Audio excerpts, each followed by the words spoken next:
Bye, y'all. Bye, y'all. You know what? That reminded me of that little video of that little girl, that little black girl who got the wig on, and she's like, Stiff wear. Stiff wear. Stiff wear. What? Stiff wear. Stiff wear. That's my What? favorite. Bitch, Stiff wear. please. Stiff wear. Stiff wear. Want to be on top? Nah, bitch, I want to be on bottom. Don't play. Please and thank you. Ćao, cure. Miloš iz Njujorka. Šta ima novo? Ask your aunties. X Factor. Insecure. I won't hit a woman, but I'll slap a bitch. And Drag Race predictions. So get your cups ready for Minoritea Report.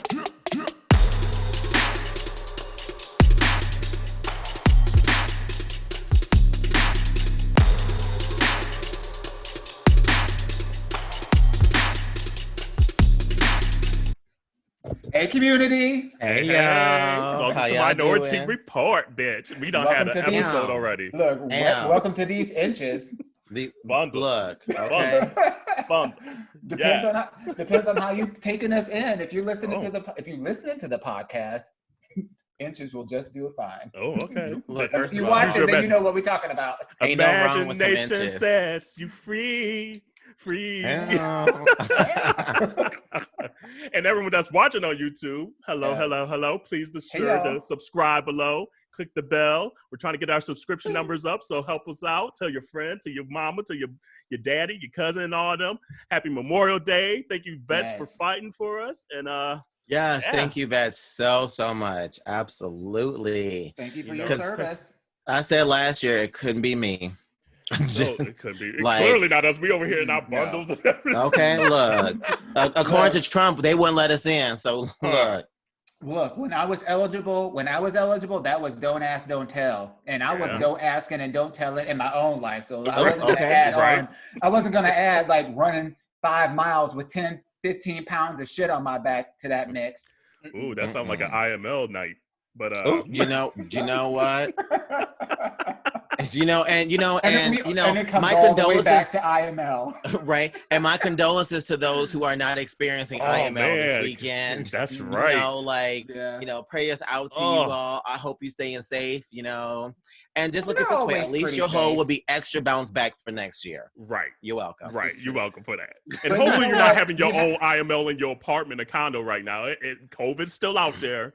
Don't be having these Well- random ass gay parties. Come Have on y'all now. seen that Listen, though? Have remember- y'all seen it? Yeah. But listen, wasn't there an article that came out a couple weeks ago about them Zoom parties that they're trying to Mhm. shut down because of nudity? Well, I need to get So invited to one. I ain't never I got haven't that seen invitation. that yet. You look, okay.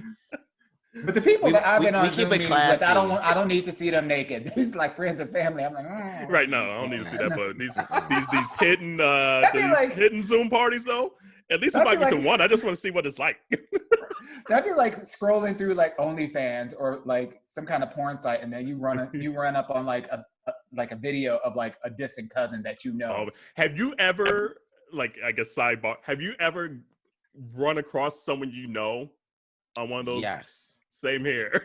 And I'm not about to say, but I Mhm. know of, Same but here. I don't know them personally. okay. I've now come across 3 Oh damn. associates that I know. Like, notice Yeah. how she qualified them as associates. So that means they're not part of the inner circle, but they're in that No. inner circle. Right. they get a hey, how you Like, get out doing? of here. They get a mwah, mwah, Right, hey baby girl. Oh, that's about it. Turn a Mhm. cheek. Huh. Right. Yeah, that's funny. But yes, Mhm. I have run across one person, and it's like one of those like, wait, what is that's such and such? Oh my Oh, god! she just clutched her pearls. She's like, oh my god, hold on. Well, I mean, if I'm being honest, I actually do know 2 guys who own a porn website. Okay, what's the name of it? They own Mormon Boys, and I forget the other one. Mormon is like, boys. Yes. Okay. And I forget what the other one's called, but they have I like mean, 2. is it different ones. Scientology hoes? Look, let me tell Scientology you, hoes. there's a market out there for it, for those, who like that Okay. whole religion play on. Xenu, to I things. can't wait but to feel you. Oh, Right. ooh. You know the Scientologists hate gays. But they Well, love they hate Tom they hate a Cruise. lot of people. But did y'all see that article? I think it came like a couple weeks ago.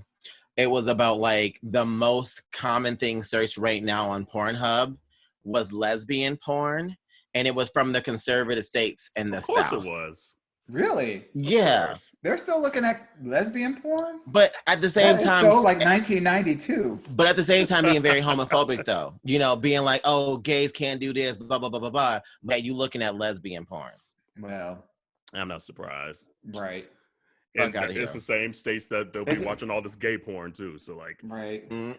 It's the same ones that be talking about how they don't like black people, but they be trying to get fat asses and lips and dicks and shit. They be the ones with no profile pictures on Grindr, be like, I can't wait for some BBC. Right. Okay. that part. Showing up with the hoop earrings like this. Right. I mean, not that I would know anything about that. Let's just be clear. She hasn't had Grindr for years. Right. Have you seen that that's going around right now where it's like boyfriends and you could download the sound off of YouTube or play it on YouTube and they'll be sitting at dinner and play the sound and their boyfriends will be like, or like one person like snatched the phone. It's hilarious. Really? It's hilarious. See, I gotta watch That's It's that's hilarious. somebody trying to start World War III. Right. Somebody ain't got nothing else. Somebody who said the Quarantine coronavirus life. ain't doing enough shit to fuck up my life. That Yeah. I got so much privilege going on in my life that I have to come up with some other bullshit. Right. Exactly. It's like I'm picking a fight somehow.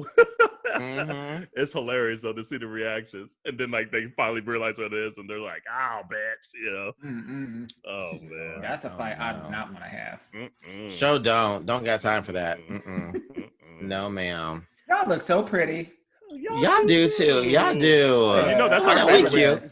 Dawon got his favorite wig on, and it's our favorite wig too. It's- I it is my love that wig It's- on her. it's- Like it is really like it's my- like my Jessica favorite. Rabbit meets like Cole. Ariel, like meets Keisha I'm Cole. I'm feeling like Ariel. Yeah, come on, look, give me that side. Oh man! Speaking of Ariel, that Chloe and Halle song might be my song of the summer. Do right with It's first of all, okay, so can good. we It's so good. community? Let's give Auntie Oh, Kerel no. a round of applause for taking the time to learn the choreography and actually post that. I was like, you better do that, girl. You should have seen the outtakes though. That's what y'all should really Oh. see. That's what we need. And bitch, it was like 88 degrees that day, and I was sweating my life away, and I had that wig on, and it was like sticking to my neck. Oh, it was. But I was like, I gotta hop on this because you know nowadays kids be quick. So I was like, if I don't learn this now, I'm gonna be mad late. It's You look so good, and I crazy. love that you're a friend. Is it Mickey? Yes, Your Mickey friend Fresh. Mickey did it too. I was like, go ahead.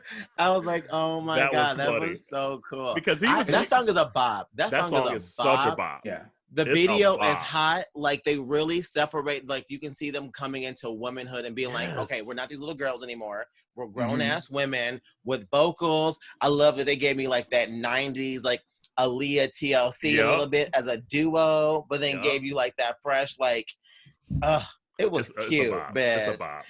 And, I like the and part when where Halle, Halle. Oh Yeah, no! she goes like, She suck her tongue out. yes, bitch.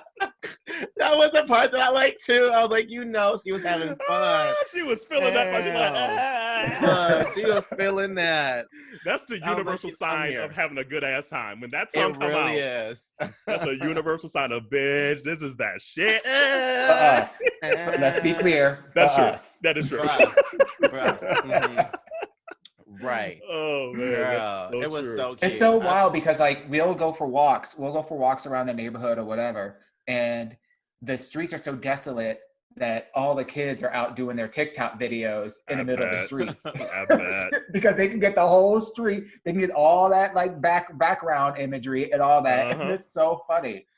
It's fun. Every street we go down. I'm loving TikTok. But it's just interesting. It's cool to see how creative people are getting now. Like it's kind of like that stage when Vine was like popping and how creative people were getting. Now people ain't got shit else to do, and they're like thinking of wild stuff on TikTok that I'm like, how did you even think of doing that? Like right. it's insane.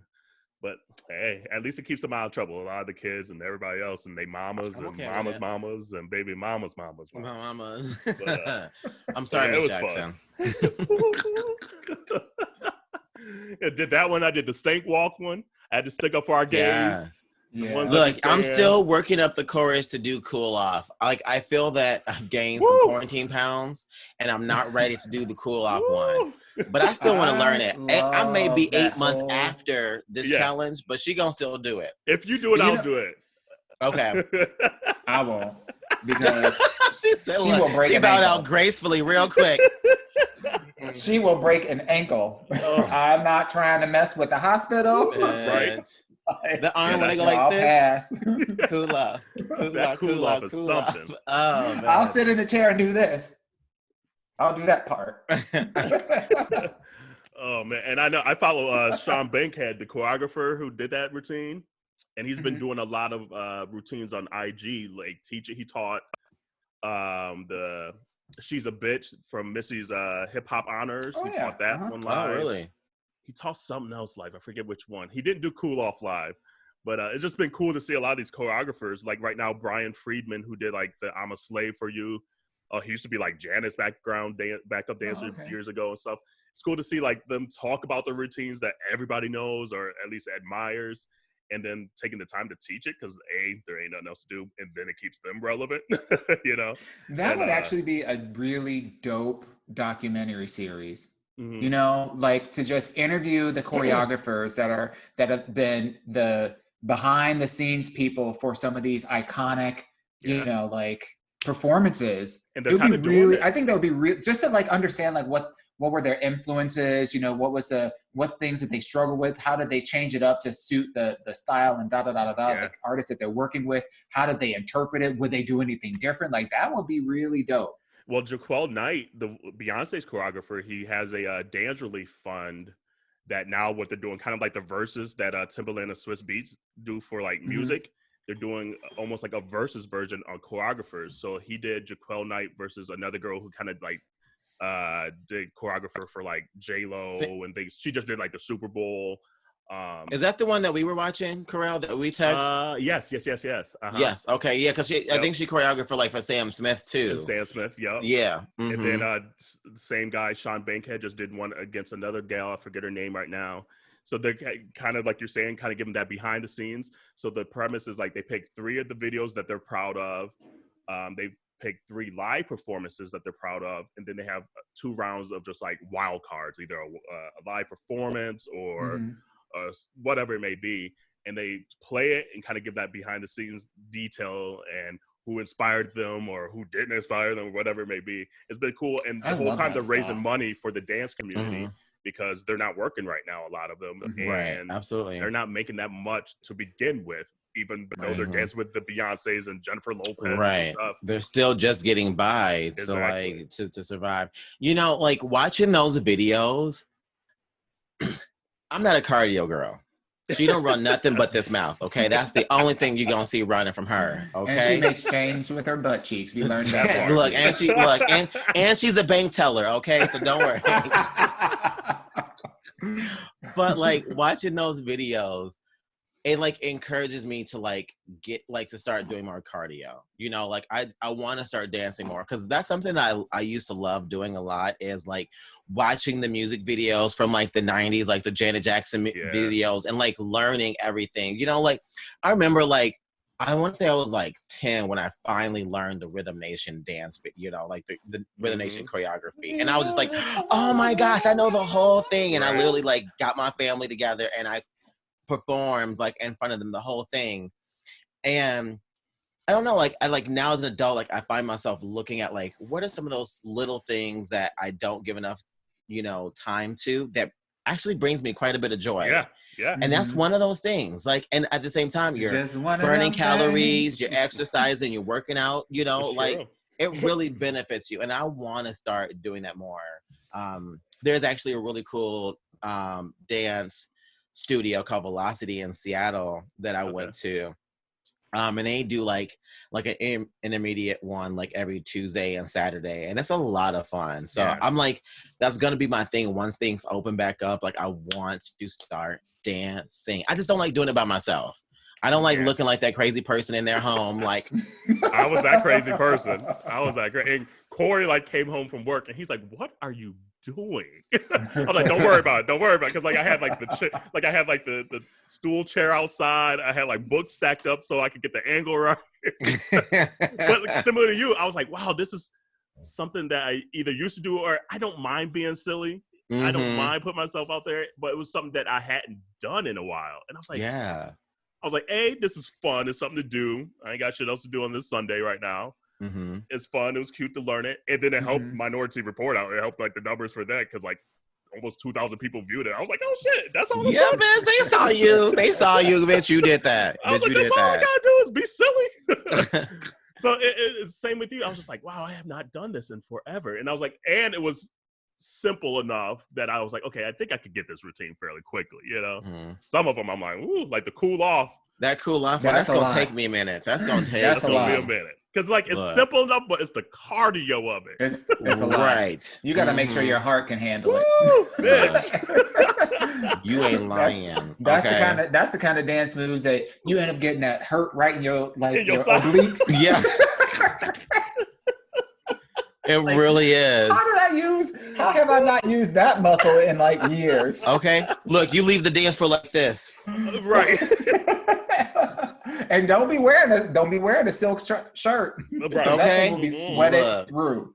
Choose your colors wisely. That part. Yo, I am giving you a whole Pantene commercial right now. You are. You really are, Vince. Give me a shake, girl. Give me a Look shake. at the shine. Give us a shake, Vince. You really are. Yes, honey. Yes, bitch.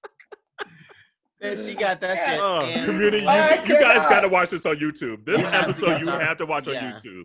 If you have not watched us on YouTube, this is the episode to start because he been brushing that damn wig the whole episode. So I love this wig. This is one of my favorites. She has it trained. But this just goes to show though, like, and I've said this for a long time, and I have to thank my girl Rashad because Rashad is the one that got me comfortable enough to be wearing wigs. So thank you, boo. Yes. We wig sisters. Yes, she's my wig mama.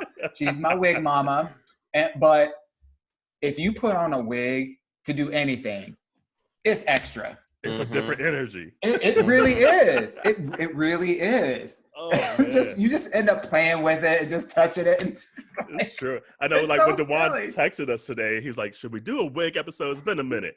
I'm like, you know what? I needed that because like I was just been in a funky mood like the last couple of days, and I was like, I need that energy because like I'm from Michigan and people haven't heard like the floods that happened in Michigan is literally in my hometown.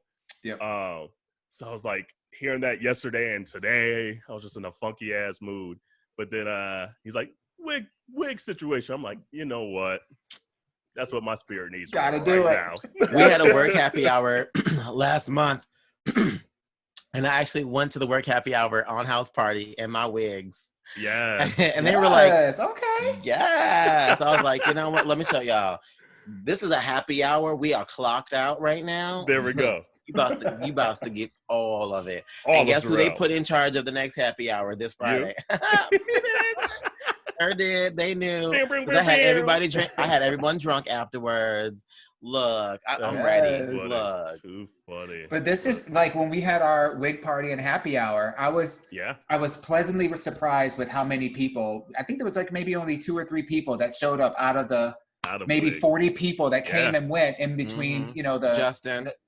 Ooh, all the names. I wasn't gonna put anybody's business all out there in the streets, but he cute. He can handle it. He probably lets you with his. He could have put the dog. He could have put the dog on his head just to feign some like extra something. Right. I mean, if Sonic the Hedgehog wig came in, you know something. Come on, Lamar. Lamar, I hope she was like this. And then the Smithy came with the wig reveal, the 2 wig reveal. Yes. He thought he was like Monet Exchange or something. The kitten wig. So we're going to do another wig party though, aren't we? We have to. Yes. We need to do Coming up in Pride Month. Yeah, we just have to land on a date. And I think we should do it on like a weekend, so we can be like a tea dance, like exactly. a tea. Definitely. So we more details to come on that. We'll stay get that tuned. out to you. And then, by the way, thinking of you, Mid-Michigan, I know I was in a funky mood. I know you guys are really in a funky mood to deal with the flooding and the pandemic and all that stuff. So thinking of you guys, and if there's like any like donations and things like that I could find, I'll put it up on Minority Report, like IG or Facebook or something like that. Just donations. How about you give the community just a little bit more of a follow-up as far as what actually happened? So what happened is so I guess obviously we record on a Wednesday before the Monday release. So last week they had like 3 or 4 days of just heavy rains where they got 7 or 8 inches of rain. And so the main river that kind of flows through that part of the Michigan is called the Tittabawassee River. And there's 3 different dams that are on that river. So one that was like maybe 20, 30 miles north of that area breached. And come to find out, in 2018, that particular dam had already gotten, I don't know who regulates it, the federal government that regulates them. It got like a failing grade saying you need to upgrade this dam. Same thing happened in New Orleans. And it's privately owned. So it's not even like a federal dam. It's privately owned. And so that one breached. So obviously, literally all that water, and there's like this Wixom Lake and Sanford Lake were formed by these dams. So all that water in the lake goes down and gets into the rivers and takes everything along with it. So it got to the next dam and it breaches that dam. So literally every city and town that's along that Tittabawassee River is flooded because of these breach of dams. And Dow Chemical is a major corporation that's on the Tittabawassee River. They're in Midland, Michigan. So everything that was along the river, if you had a house, anything, a corporation of whatever, is underwater now. And so it's broken the flood record by like almost 4 or 5 feet. Not like a foot, not like an inch. It's broken those historical records by almost 5 feet. So a lot of people had to evacuate it. My brother had to evacuate. He's at my parents' house now. Just seeing like all the pictures and videos of where I grew up and the surrounding areas and everything.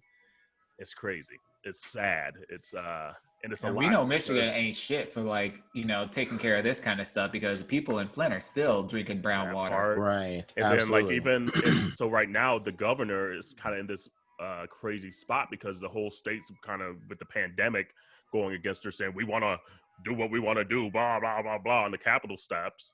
And now it's to the point where even old boy in the White House is tweeting out random shit against her just to rile up his base because he knows Michigan's is a swing state. So, and honestly, this morning, the first thing he tweeted was more about political stuff than even saying, oh, sorry about what's going on, Michigan. So it's just a lot. It's a lot, especially when it's your family and I have family friends and church members and things. So it's like where I grew up, I know everything that they're showing on the TV right now. And I'm like, oh my God, that's where such and such used to be. Major U.S. highways that were along it have been swept away. So they're going to have to rebuild major U.S. highways even for people to get throughout the state. So it's wild. It's wild. So my heart's out to you guys. I'm thinking of you guys that listen to us up there, and anything I could do to aid, I'll put information out where we can on our social media. Yes, please do. And so yeah.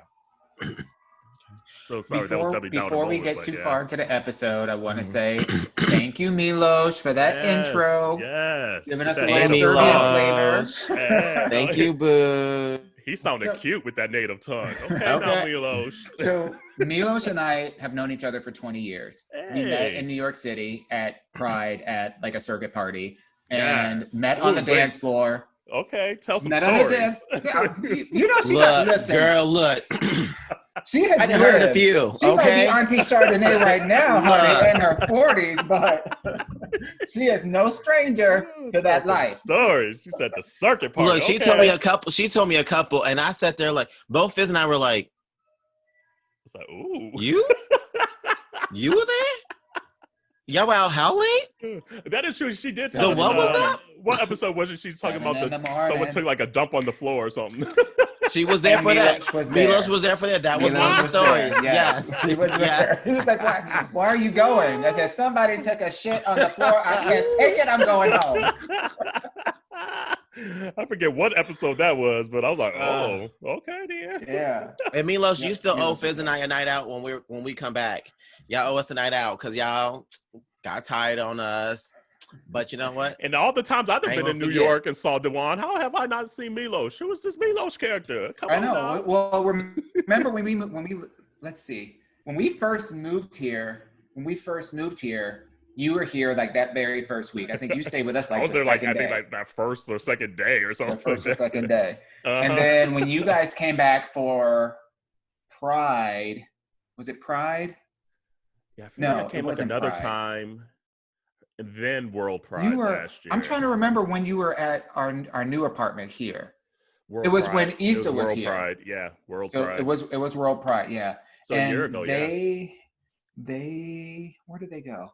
They were in I think they were in Montauk or something like that. Oh, okay. Either fancy. Montauk or like they were in Long Island or something like that. So Gotcha. Well, yeah. next time I'm out there, Milos. next time. Yeah.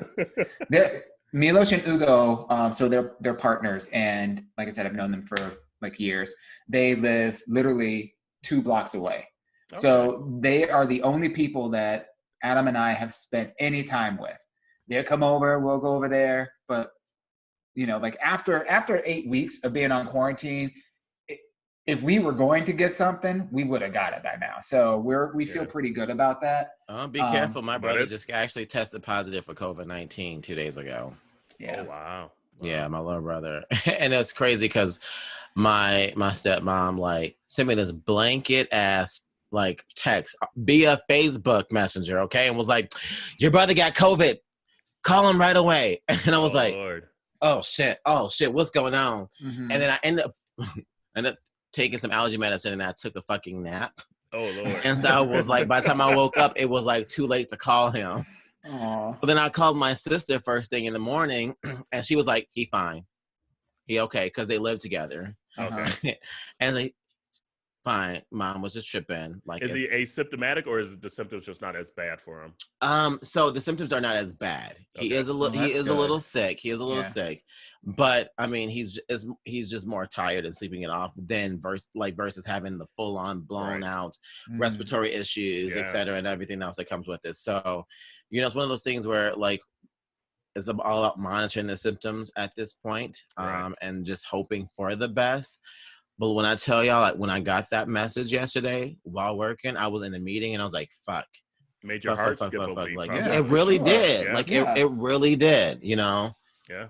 So, you know, like granted, we've been, you know, quarantined for 2 months now. Like it's still just as real now as it was then, Yeah. you That's true. know, That's true. like we've seen certain schools in certain areas reopen and seeing the cases starting to pick right back up. So just Mhm.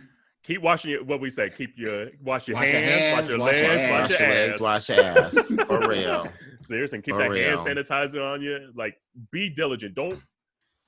Don't get back out there and think it's gone. At least still take the due diligence steps, wear your mask and things like that. Yes, try to live a somewhat normal life, whatever that means at this point.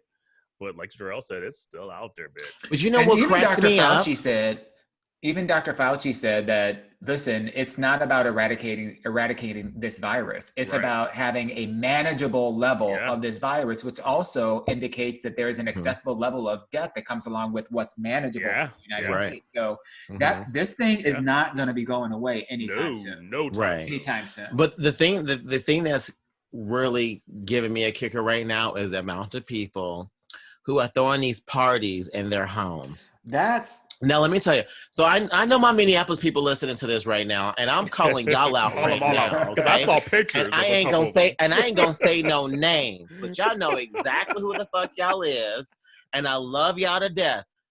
But you're doing the most. Okay. The most. I've First seen off, the videos, the pictures, and everything on Facebook. Like, oh, that's where look. such and such used to live, and da da da. Yes, I'm like, why okay. y'all taking pictures together And- like that? Mm. all over each other. But okay, but the thing is, it's not just them. I noticed this weekend a lot of people were having that EDC FOMO because this weekend was EDC in Las Vegas. Well, excuse me, Yeah. 2 weekends ago now to this EDC. episode. What's EDC? Like the A like big, that like, electronic electrical dance. dance. Yeah. Electric Yeah, Dance something. Company. Fame. Look, okay, I'm gonna say yes, but it's along those lines. But I mean, it's a big thing. It's kind of like the circuit party of electronic music or whatever, for straight people or whatever. Where they dress like straight people, dress up in glitter and take Thompson mesh and booty shorts and leotards and all this random ass shit. And drink White Claw. But it's just for this. It's just for this festival, bro. It's just for this festival, bro. Yeah, but I ain't so gay. Much, bro. I ain't gay, bitch. You didn't have a tip or two. Anyways, so like a lot of people that I know that was missing out on that end up throwing these parties at their home to like kind of celebrate it. And I'm not a snob in the sense of like, I get that's been 2 months and I know you want to be around people. But when you're around people, you should be very selective of who you're around with first. It should be something that's talked about and thought about in the sense of that you're making sure that you're quarantined 2 weeks beforehand and with them. And you know that you aren't doing anything to jeopardize someone else's health. But if you just living your goddamn life and then just meeting up with people, that's how shit happens. Reckless. You know? And don't get me wrong. Okay. And you know what? Look, and they probably won't call me out right now. So I'm gonna call myself out. Okay. I know. I saw your picture too. No. Not with them. No. Oh, my picture was just with my family. There was 4 of us. Yeah, there was 4 of us. No, there was something else. Some girl and Oh, those are my colleagues. Those are my colleagues, my best friends that live right down the street from me. I was like, oh, don't breathe on his shoulder. Yeah. But they're a straight couple that we had a conversation before I came back to Minnesota. That's the way to do it. About quarantine. Like we made a plan, and even another couple that I'm going to hang out with tomorrow, we're going to go on a hike. They just finished their 14-day quarantine yesterday. So we are making sure that we are quarantining. Due diligence. But I did fuck up one time. Okay. And I fucked up one time because I went and played volleyball. I thought it was just like, I thought it was just going to be 3s. Okay. Uh-huh. It was 3s. What I thought, I was like, okay, it's 6. It's the correct amount of social distance. Yeah. We're good. And ended up being 3 courts of 3s. And I was like, oh, I didn't get the full parameter of how many people's going to be here. So I was thinking 6 people, and now we had 18. What the fuck? Mm-hmm. You know? And then after that, I was like, nope, that's why I didn't go to the EDC, because it was a lot of that same group of people at volleyball. And I was like, oh, no, I was already on your asses. Nope, not doing that. I know y'all reckless. Y'all too reckless for me. Yeah. So, I love y'all heifers. Love y'all to death. Selective isolation is a real thing. That's what we've been doing. Like, the only people that Adam and I have spent any time with have been literally just 2 people, and that's it. Other than that, we're home. Yeah. I know it's going to be hard with this Memorial weekend because it's just like the weather's going to be nice across a lot of the country. And it's just like you want to get out, especially because you're not working that day, especially that, it's the long weekend. Mm-hmm. Just do your due diligence. Wash your hands. Keep your mask on you. Don't be kikiing and kissing. And because a lot of times that's in the gay community, like we want to give you a hug, give you a kiss, a little pat on the butt, whatever it may be. We're going to have to change a lot of those rules, right? Elbow to elbow. That's true. Seriously. It's like, at least for the time being, because it's not the gay handshake is going to change too. Like all of it's going to change. So it's just like, it's just not worth it. It's not worth putting your friends in danger. It's not worth putting yourself in danger, So especially out here wilding, because Atlanta be wilding. I posted that on an IG story. Yo, I've seen some other photos too of people out there just wilding, and I was like, God damn. I saw like this video of like this bar, this club, and I was like, nigga. Seriously. I was like, and it was like hookahs and everything. So people like passing hookah along. Bitch, bye. I was like, no. Oh God. That was not today. So be safe out there, people. But, please. I don't know what we've been talking about. I know. We've just been catching up. It's been a game of hopscotch. And we were on this a whole hour prior to this, too. Right. How the hell we still got so much to talk about? Lord Jesus. It's the wigs. No. It's the wigs. Look, when you twirling that hair, all time just passes away. Yes. What did we talk about? What did we just do? How did I get to Atlanta? But I do want to see that new Legendary show on HBO Max. I do want to watch that. It's coming out. She can't wait. So that drops the 27th. The 27th, which I think is a Wednesday. It's Wednesday. And then what else drops this week on Friday? Like I guess the 29th. Lady Gaga's album's coming out, so I'm sure all the gays gonna be wanting that. No, You know, No. like we said, as long as it's old Lady Gaga, I'm okay with it. And it sounds I don't like want. it's I gonna don't be want dressed. Joanne. Right, I don't want Joanne. Joanne can stay home. Joanne can go. Joanne can stay in the crib. Look, she got to go. Okay. But I feel like it's gonna be more meat dressed Gaga. Like, Well, you know. you know. So when this episode would come out, she would have already released her new single with Ariana. That's true. So, you know, like the girls, they got vocals. The girls got vocals. That's so, true. And it's Memorial Weekend, so I'm sure we're gonna hear it all weekend. Look, bitch. Like, whether even if we're inside all the IGs and TikToks, and if they're smart, they better come up with a TikTok dance. That's like the new craze to get your song lit. Well, first of all, she already started her last video on the iPhone, so you know she could do it. It's true. It's true. It's the way to do it. And we saw the reaction to that video and that song. I didn't mind that song.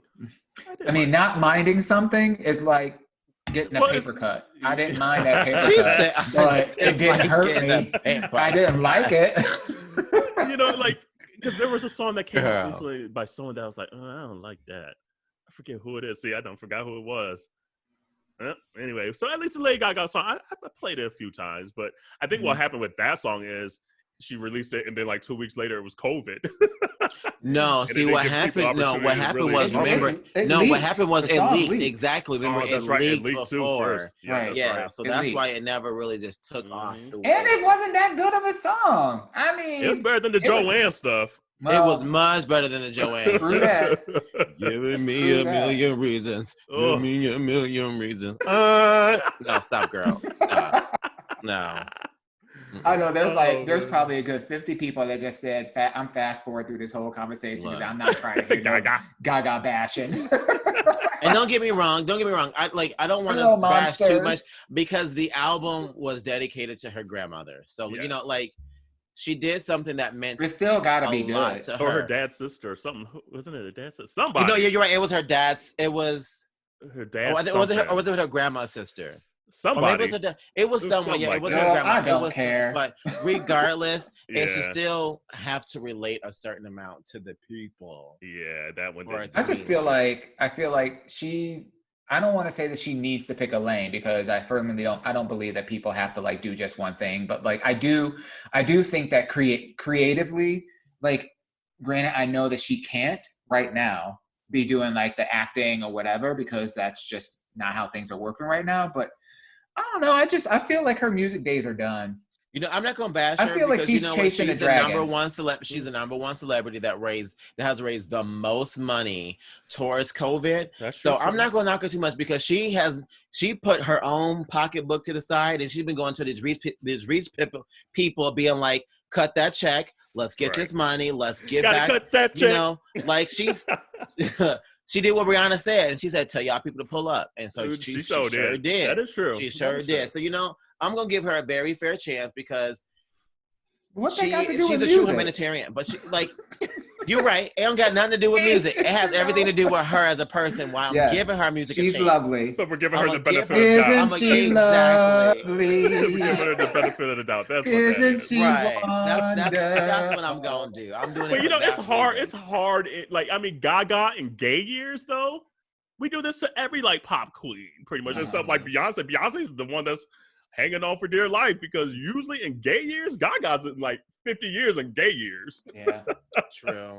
Yeah. So it's just like for her to actually still be out of our mouths. I think, and for me, the killer part about it is like, I don't want this to come across like, oh, you know, you just don't like Gaga or whatever. Like, I actually think she's immensely talented, but I actually, and we even talked about this on like one of our earlier episodes. I believe that she's underutilizing and undervaluing her own talent. Mm-hmm. I think that she's chasing like the fame monster instead of putting out meaningful, like really meaningful, good music. But the gays don't want that. 6 years ago, today that we're recording the podcast was the first time that I ever seen her live. I was not a Lady Gaga fan at all. I was like, oh, I don't want to follow the gays. I don't want to be like, I was very no. But at the time I was dating someone and he was a big Lady Gaga fan. And my gift to him for his birthday was 4 seats to the Lady Gaga concert. Mm-hmm. And when I tell you this bitch showed the fuck out, and her vocals fucking slayed live. She did all her wardrobe changes live on the fucking stage within it. She was also throwing out props and stuff like that to the fans, to the crowd. She did this painting. I forget what song it was too, but she did this painting. What's that?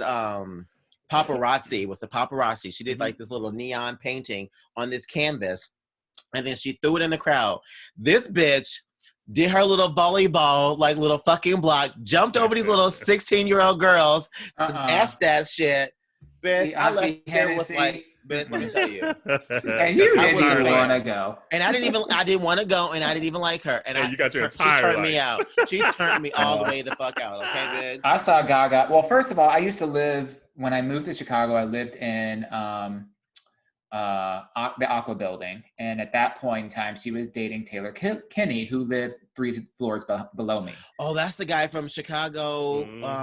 Fire department or whatever. He is whatever. So he is yeah, fine. he's super cute. Daddy.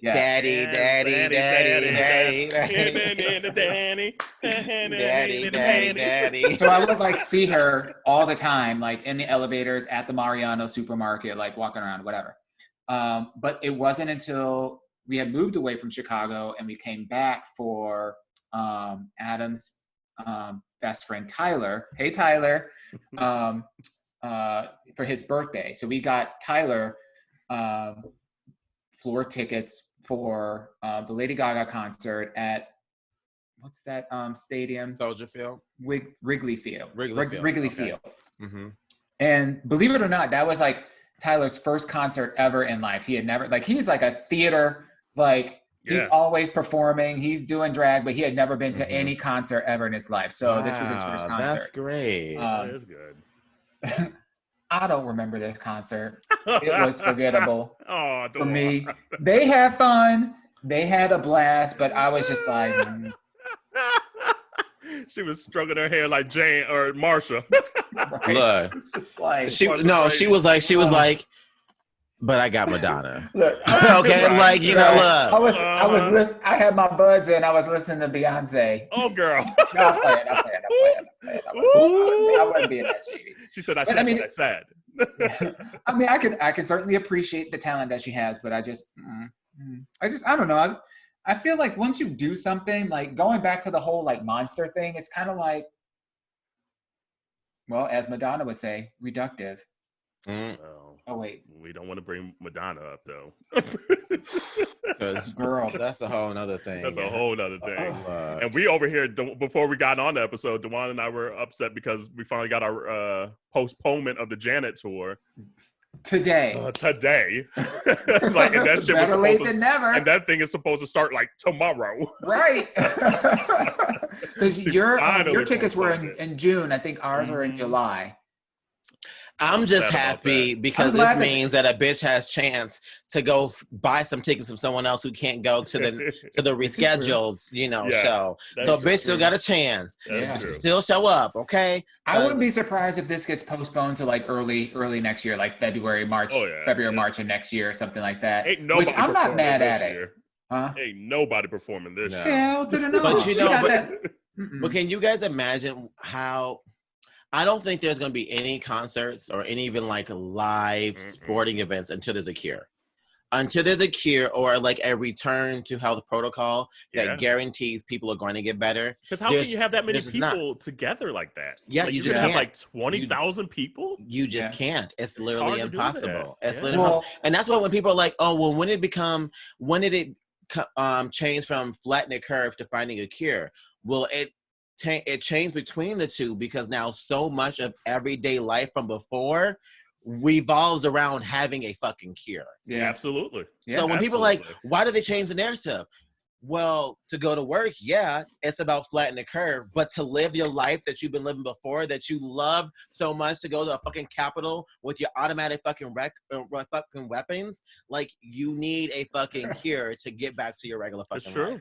That's true. And the reality of it is there are two completely different outcomes that you're going after. Flattening the curve is putting measures in place that allow for the shrinking and the stopping of this rampant spread of this airborne virus. That's what and that's to help for. the hospitals That's so they don't get like 9,000 people at once. And then, finding the cure is finding a cure. So they're two complete. Say that one more time. Say that one more time for the people in the back, because finding a cure is finding a cure. Y'all heard that? Y'all heard that? So for all y'all who struggle and live in these polarized lives, like these things can't be this and that, y'all gonna have to catch yourself a what do they call those constructives, contractives, right? That English term? What? What's the and and the or? Constructives, contractives. Damn, my brain is Alexa. Alexa, what is she talking about? What is that? Alexa, help me. I hear Smithy right now. Right now. Shut up, Smithy. All right, and look, and if y'all not listening, if y'all would have saw our faces on YouTube where we all said, what? Look, these wigs have been glued on tight tonight, okay, bitch? Like, Lord, but you know what? We deep in the episode. We ain't talked about shit yet. So you know what? Let's get to the Ask Your Aunties. Because we just talking, y'all. We just catch. Yes, we really. And is. we have a whole list of stuff that we haven't even touched on.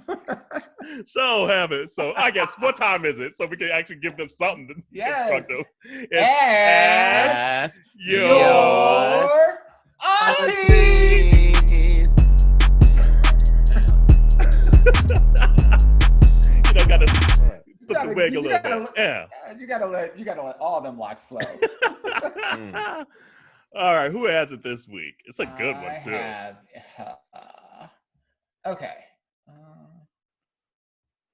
Okay. This is from Rex. Hey, he Rex. said it was okay to use his name. Hey, boo. All right.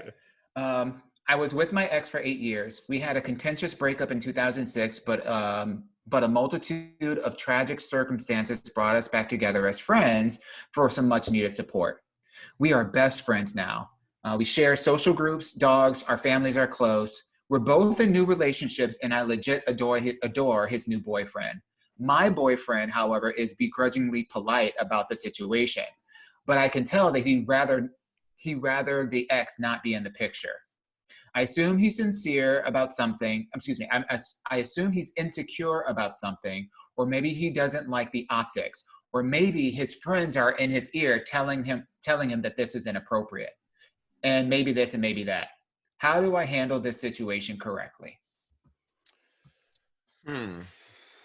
So here's what I'm going to say.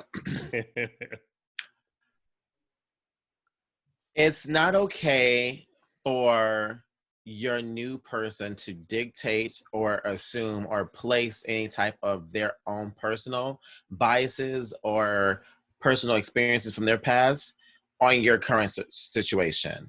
You know, like, if you guys are honestly just friends, your partner has to understand that that's what it is. And you have to work with your partner, not necessarily work with your partner, but you have to speak with your partner on getting them to understand what the reality is, because they can have, it's very easy to come up with your own reason of why people are friends. For instance, my best friend, like my dearest best friend, is an ex of mine. Granted, I use the term ex loosely. I'm sorry, Paul. I love you so much. But like, we dated for like 2 months. You know, not super long, but we did technically date. However, have sex? Yeah, we did.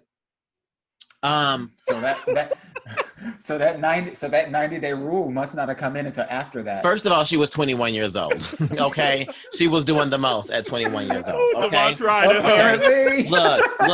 This is doing the most in everybody. Look, growth now.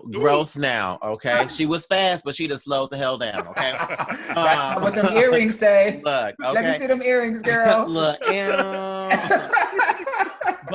but the point that I want to make is, if it wasn't for Paul, I wouldn't have learned so much about myself and as far as who I am, what I bring to the table, and also how to be a better partner if it wasn't for our friendship. because not only is he able to give me the advice as a friend, but personally as someone who has dated me for a moment in time, he has two different perspectives of me that not a lot of people have. So when I go to him for help or for questions or just a thought, his perspective or his answer comes from a completely different place. And that's why our friendship is so important to us, because we get each other on a way that just a regular friend couldn't get, because we've shared so much, not as a couple, but just with each other, because we've shared both sides of the coin. You know, both romantic and platonic, you know, so we're able to give a full perspective of it. And I value our friendship so much. And if anyone that I'm dating would have a problem with my best friend, then you got a problem with me, because the person that you have today wouldn't be here if it wasn't for my ex, who was literally my best friend. Like, when you guys broke up, was it amicable? No, it wasn't. Let me tell you, I was a hot ass mess at 21 years old. Like, the bitch had just started drinking. So she was like wilding out, like having certain conversations when you're drunk, when you shouldn't be, acting a certain kind of way, not knowing how to, there's a time and place for everything, not learning how to keep your composure, etc. Like, it was a mess. I was the one who, you know, really effed that up. But it worked out for the best, because as friends, we both know, like, that never would have worked. But we have something 10 times more better. It just happens to be that our friendship stemmed or started from just dating. Is that Paul that lives in Chicago? Yeah, Paul. You Paul's know a Paul. Cutie. And he's so sweet. Nice. I love, like, literally my person. And hey, Paul, I know you listening. Hey, girl. So look, okay, we're probably have to give him a shout out on IG. But yeah, like, no, like, honestly, everything that I learned about myself from 21 to 28 is, I owe so much credit to him. Just taking the time to be like, hey, when we did date, you tend to do something like this, and that wasn't healthy. That wasn't the right decision, and it was honest with me. Did any of your other boyfriends have issues with him? No, honestly, no. And I think that's just because I honestly just put my foot down. Like it's a package deal. Like, we're not romantic or sexual or anything like that. Like, that's not even close. That's like not even a thought ever at this point, you know? But who he makes me, or who he encourages me to be, is such a better person just by being my friend and being there. Like, I couldn't thank this man enough. Like, honestly, I owe so much to him. Almost like I would feel like I owe someone to my family, you know, that has always been there. Like, he literally fits in one of those bubbles. I owe so much to him. So I don't know, like, your friendships, I've been through 3 different relationships since I've dated him, and he's been the most steady of them all. Yeah. And I believe that when it comes to your friends, like, don't throw your friends away just because you're dating someone. You know, like, I could kind of see, I mean, because it was an 8-year relationship. So there's something that comes with being with someone for 8 years that, like, even if you're not together, there's a comfortability, there's the inside jokes, there's stuff that just comes with time, that even once you're done with the relationship, that's always going to still be there a little bit. But I would say, ask your boyfriend why he's feeling that way. Like, have you had that conversation yet? Like, you said you think you're getting a sense, like, has he told you that or not, you know? And if he has, then how did that conversation go? But if you haven't, see why he's uncomfortable, you know? And then see what you could potentially maybe have to compromise, at least at first, until you guys maybe reach that 8-year, mark as well, where you guys are hitting your stride and you're good and things like that. But I would ask, because I could see how he could be a little uncomfortable, because if you guys haven't hit that 8-year together, they might be a little jealousy, like, damn, he knows you better than I do still at this point, you know? Do you think it's okay for a partner to ask, this is just a follow on, do you think that it's okay to ask for a partner to ask their partner to cut off a relationship? No, I don't. But I don't think it's okay. I think it's a fair question that they can ask. You can ask whatever you want to ask, kind of thing. Mm-hmm. Yes. But I would want to know why you feel that way. Like, what is the insecurity? Is there something that I'm doing that makes you have this insecurity when I'm around them? And if so, tell me what it is, because I don't want my new partner, my new boyfriend, to feel that way at all. So I would want to know why you feel that way. Is it just because that's what you've learned from maybe hetero norms or whatever, and you just never really thought it through? You just think, oh, once you cut it off, it should be cut off. What's your reasoning? But if you've been through a situation in the past and you've been dogged one way or another, or a person got back with a friend, at least let's have the conversation to know why you're feeling that way. And then, okay, I don't want to put you in a compromising situation at all. However, this is my really close friend. There's nothing between us. That's why we called it quits. And it's interesting. Like, I saw this thing the other day with Wayne Brady. Right now, is quarantining. And I think we might have mentioned. Oh yes, we talked about this. Yeah, I brought that up. But there was an interview the other day with Tamron Hall that he did, where it was all of them, because everyone's like seeing the TikToks and everything that they're doing, and he was like. He's like, this isn't something that we just got to. He's like, you guys are seeing more of the end product. He's like, this is years of work. He's like, in that situation, they had a kid as well. But literally, his ex-wife has been with this new guy for 11 years. He's like he's part of my life now too, and we've gone and done the due diligence. We've asked the questions. We've gone to therapy to get to this point where this works for us. Yes, and I love blended families like that. Exactly. And it's just like, it might not work for everyone. And in this situation, for this Ask Your Auntie's question, it sounds like right now it's kind of working, but the conversation and the work hasn't fully been done, honestly. And I think both sides need to say why they're comfortable or uncomfortable in whatever situation it is. Like, say for Rex, tell them why your partner doesn't have to worry about the relationship mingling or anything like that. And then also listen to your partner's true concerns. If he's bringing it up, he's uneasy, there's something behind that. And be open to hear that. But like, Dawon, your question, I don't think it's your partner or your husband or your boyfriend's place to say which friends you can and can't have. No, that's controlling. That's control. I agree. Yeah. But it's just like, I want to know why you think that, what's behind it, why you feel that. Is there something that when I'm around them that is making you uneasy, that is triggering something potentially from the past? I don't know until you have those conversations. But I think it's also important to understand that it's not always on us to take all the blame. Sometimes it's just them too. Very true. Very true. Yeah. What about you, Dawon? What you think, babe? I see like both ends of the spectrum, because on the one hand, there are people that are very comfortable with being friends with their exes. And on the other hand, I know a lot of people that say that they can do it, but in practice, they don't, and they can't. And it's so interesting, because I remember I had posted something on my Facebook, because I was thinking about, before we even got this Ask Your Aunties, I got this question. And I asked a question of, are you friends with your exes? Do you think you should be friends with your exes? And it's so interesting, because there were like a good 25% of the people that responded that were just like, no, they're ex for a reason, gone. And then there was like, the rest of the people were like, yeah, absolutely. You just have to be mature and blah, blah, blah, blah, blah. And then when I engaged them further, I was like, well, how many of your exes are you friends with? Well, one. How many people have you dated? Well, I can't put a number. So it's like in theory, it's like in theory, it sounds good to put up this front, like, oh, it's so easy to like end a relationship amicably and nobody does everything wrong. If they do anything wrong, then you can just be the bigger person and you can have something out of it. But in practice and reality, that's not what happens. And so the only reason I say that is because you have people that with very different philosophies on who they engage with. There are some people that once the other person has seen their ecstasy face, they've had sex with them, and they're not together anymore.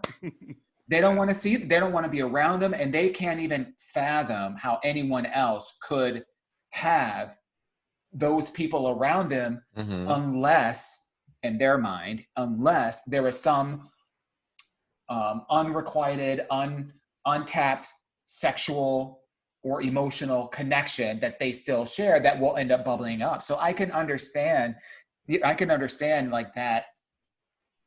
I don't subscribe to it. That's just not how I roll. But I can understand like his boyfriend's maybe feeling a little bit uneasy. I agree I'm with almost feeling like because he said like begrudgingly polite in these situations, and they're sharing dogs and all this stuff. It's like, are you in a relationship with him? Are you in a relationship with me? But see, that's I think what makes things complicated, because I think in this particular situation, you're not dealing with two people that are just friends, you know, that are just like buddies, even though they like, you know, like dated for a long time. About it. Yeah. They share a dog together. Right.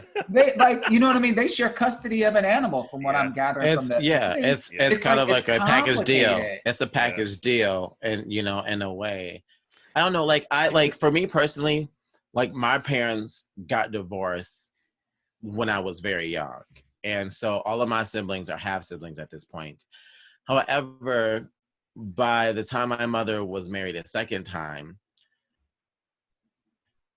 growing up, it was my stepdad, my dad, and my sister's dad, my uncles, and I like going to Sunday bowling together before church together. Like whenever there was a birthday party or something like that, like my dad and my sister dad were always over at the house with my mom and my new stepdad, and they're married. You know, like there's a way to appreciate what you have and just call a spade a spade. It was a moment in time that led to where you are today. Yeah. And you can either choose to take the positive of that, which is it has made you who you are today and made you a better person. And so for there, you respect each other from it. Or you can choose to be like, well, guess what? I didn't get anything else from it that I wanted, or, you know, of what I envisioned when we were trying to be in a relationship. So because I didn't get that, I don't want anything else. You know, like there's two ways that people can take approach to it. I personally grew up with finding the positive in every situation.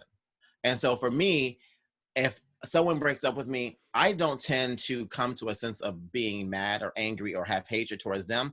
One, I don't like to give anyone that power over my emotions. She don't like to feel emotions.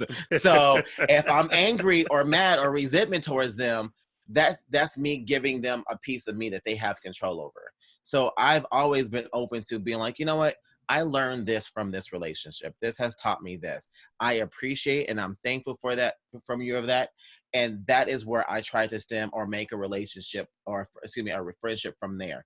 If they choose not to at that point, that is on them.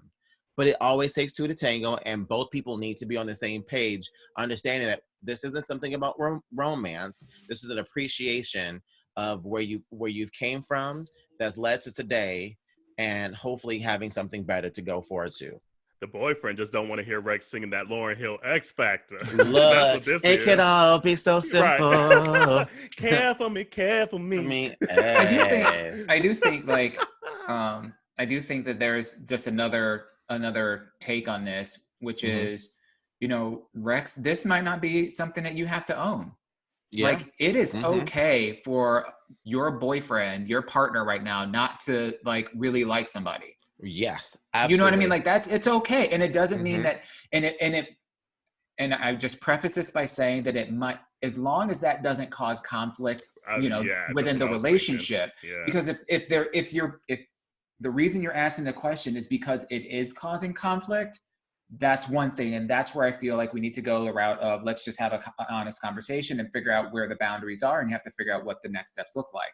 But if it's not, and you're just speculating just because they're not as buddy as you and your ex are, that actually is okay. Like your partner does not have to like your best friend, your best Judy, your sister, they don't have to like them as long as there's respect and, you know, and people are mindful of one another to not make it just a terrible situation and it's not impacting your relationship. And I know that one thing that I've done for the guy has his ex-boyfriend has a new boyfriend, so it's just like he probably wants to do like the double dating and let's go bowling, let's go to Cedar Point, let's go to Six Flags, you know, because you're comfortable with your best friend, and now they've got a new boo that you adore as well.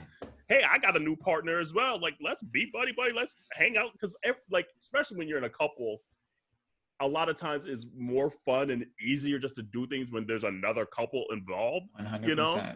And so I'm sure from Rex's perspective, he's like, awesome. Like, I have a buddy that, like, yes, I dated for 8 years, but there's nothing there. We're just friends. There's nothing sexually there.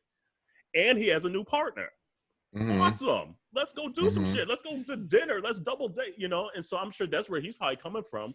But on the flip side, even like Dawon saying, if your new partner doesn't really care for that, it could not be an insecurity thing. It could just be they don't vibe. It's like, he doesn't vibe like that.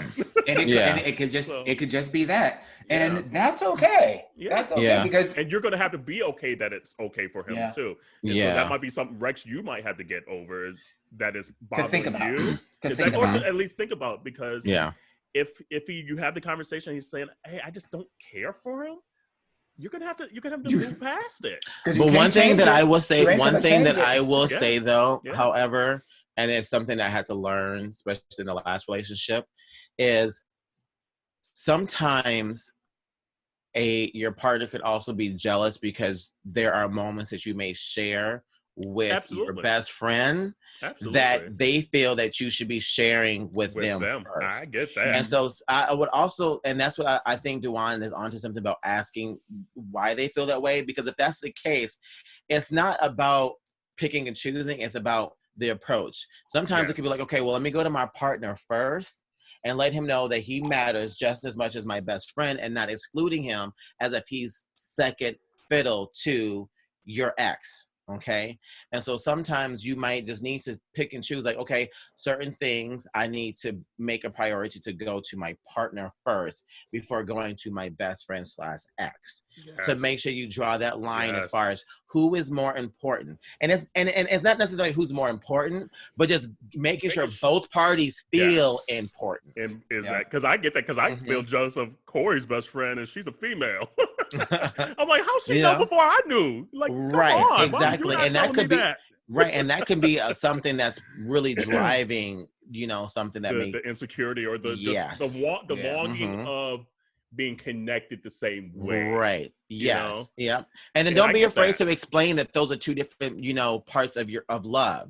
Like how you are romantic with your partner is not the same as being romantic with a friend or a family member. Like you can love people in your heart, but it comes from a different place from your heart. And also just getting your partner to understand, hey, I love you, but the love that I have for you is only a space that you can occupy that no one else can occupy. And this is something that can help do that by making sure you prioritize those certain things that make that feel real. Yeah. But make sure you have that conversation. Find out why, so you're not making up the narrative.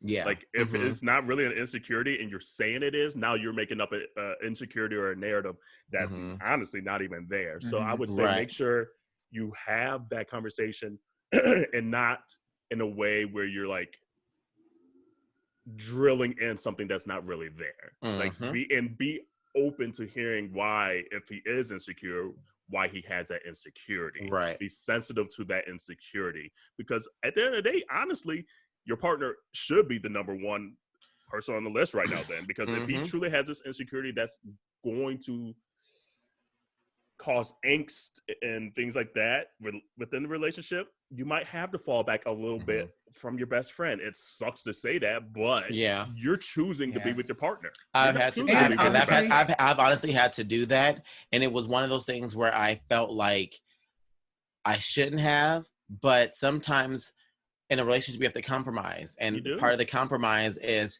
choosing your partner over what's something that is more important to you, but it's a huger deal to your partner, something like that. And it doesn't mean that you don't love your best friend as much or anything in a sense like that.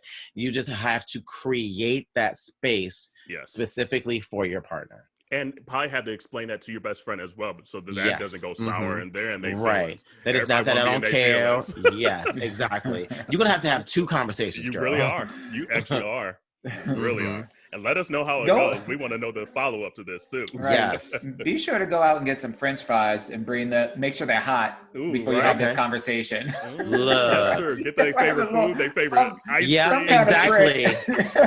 Some kind of food. Get them a new wig or something. Look, because you know the wig changes everything, girl. Damn. Like, bitch, you got me a new wig? You look, really do actually, love look, have the conversation in the wig. Have a conversation in the wig. That's what you should do. And then put a note inside the wig. So the note with the question is conversation starter. So he opens up the wig, you have the note fall out, and then, well, might as well talk about it. Exactly. Right? But yeah, I mean, that's part of being a grown-up, having some of these tough conversations, honestly, especially within relationships. That is really tough. I appreciate that the question was asked, because there are so many people that are, coming out of, their 20s, their early 30s of, like they're discovering who they are, and they're getting into maturer relationships where what they desire out of those relationships is something a little bit more substantial, and they're running into a lot of the same kinds of scenarios. There are a lot of folks, today and yesterday who have had intimate relations with the people that they now call friends. And then there are a whole bunch of people who that is not their experience. So they don't even know how to handle it, because they've never even experienced that before, So it's difficult to some people don't know how to take things as face value. Some people think that there's always a hidden agenda or something behind something, when the reality is it was a fuck, and it was a fuck, and that's all it was. It ain't about you. Like it was just a moment of time, however many years ago. No one's about that life anymore. Like, I'm here with you. Exactly. That's what it is, and some people have a hard time understanding that. And like Dawon said, that's just because their experience is completely different than that. Exactly. So it's about getting them to open up and understand your perspective, but also at the same time acknowledging and accepting their feelings. Fuck, I keep saying feelings, y'all done fucked me up. Nothing more than feelings.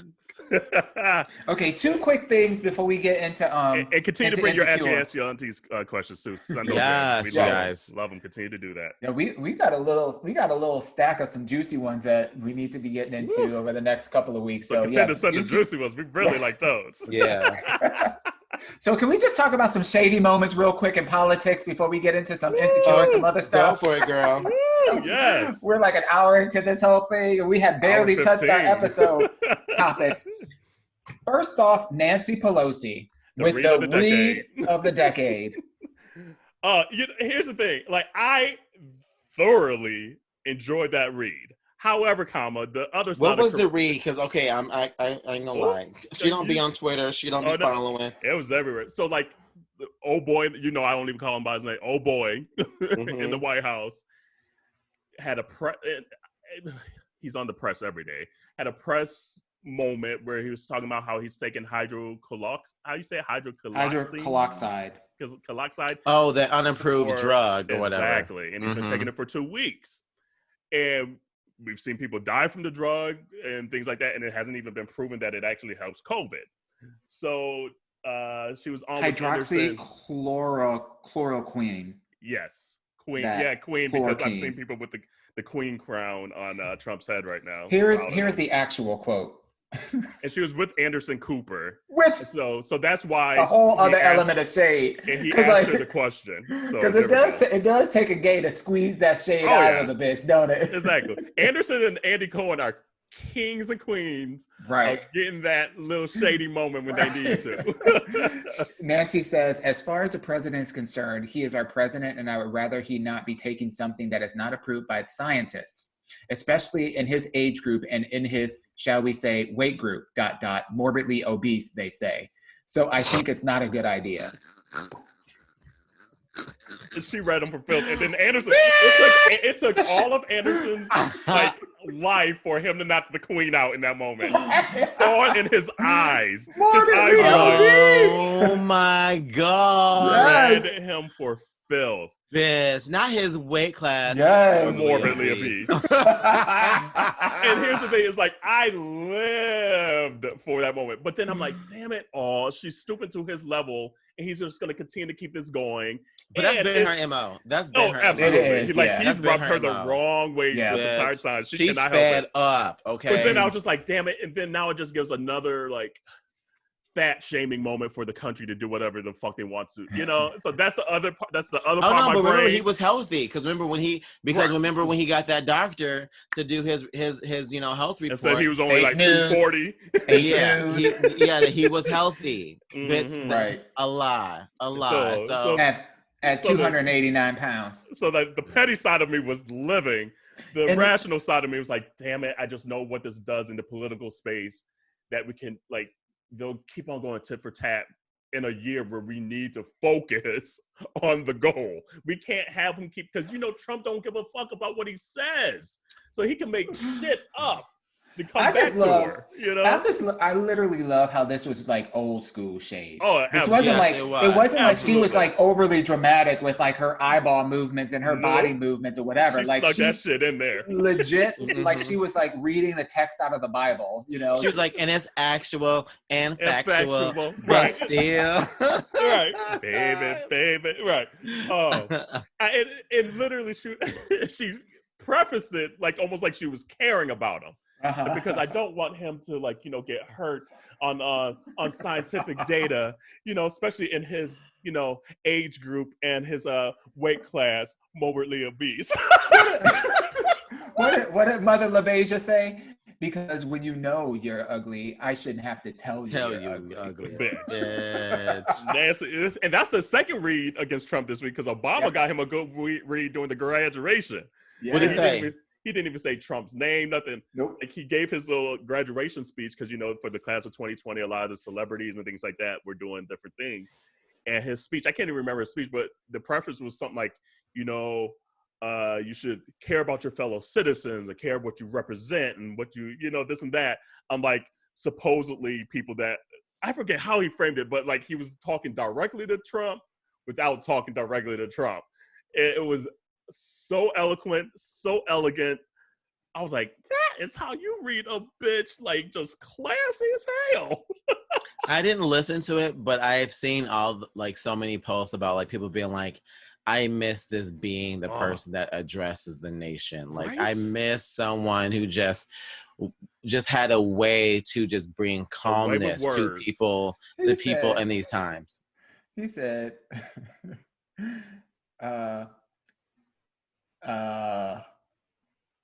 doing what feels good, what's convenient, what's easy. That's how little kids thinks. He added, unfortunately, a lot of so-called grown-ups, including some with fancy titles and important jobs, still think that way, which is why things are still so screwed up.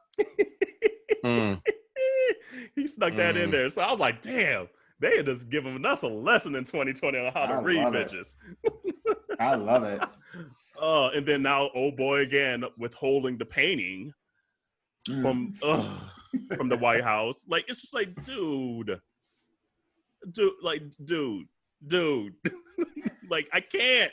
Like I'm still lost for words for the people that still make excuses for him. They're like, oh yeah, he should because it's not fair. Like I just don't get it. Like it makes zero sense how people honestly think his actions are justified as far as being racist, homophobic, sexist, and any over-isms that we can think of. Like, well, it's the same ones that show up at the Capitol, so never mind. We know why they think it's justified because they do that same shit themselves. What bothers me is that this is the same. Like, it makes you wonder how many people felt exactly how we're feeling right now when Hitler was in power. Because think about it. That is true. Think about it. We are at this very moment, I don't want to say completely powerless, but there's very little outside of like getting some kind of mass demonstration together or whatever, which that's not happening anytime soon. Mm-hmm. There's